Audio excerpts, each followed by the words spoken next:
લોકિયા સિરોસાનો colour કેવો જોવા મળે છે? પિંકિશ બ્રાઉન જોવા મળે છે. બીકોઝ કે 1 થી 4 દિવસ રેડ કલર જોવા મળે છે, 4 થી 10 દિવસ દરમિયાન બ્રાઉનિશ કલર જોવા મળે છે. કલર અકોર્ડિંગ વહેંચેલું છે, જેને આપણે શું કહીએ છીએ? લોકિયા સિરોસા. એનો ફ્લો કેવો જોવા મળે છે? શરૂઆતના દિવસોમાં હેવી ફ્લો જોવા મળે છે, જે લોકિયા રૂબ્રામાં જોવા. હવે આગળ જતા દિવસોમાં બ્લડનો ફ્લો કેવો જોવા મળે છે? ઓછો જોવા મળે છે. ઓછો જોવા મળે છે. કમ્પોઝિશન ઓફ લોકિયા સિરોસા, જેની અંદર શું જોવા મળે છે?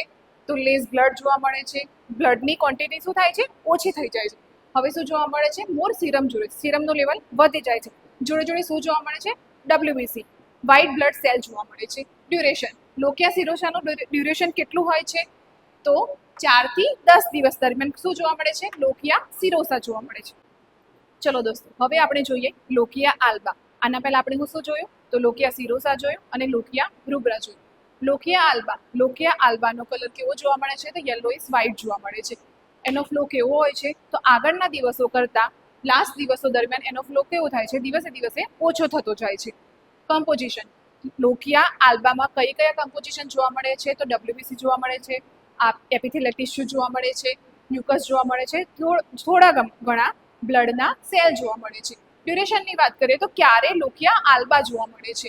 તો 10 દિવસથી માંડી 6 વીક્સ દરમિયાન લોકિયા આલ્બા પ્રેઝન્ટ જોવા મળે છે. એ કયો પિરિયડ હોય છે? તો ડ્યુરિંગ પીરિયડ શું જોવા મળે છે? લોકિયા આલ્બા, લોકિયા રૂબ્રા અને લોકિયા સિરોસા જોવા મળે છે.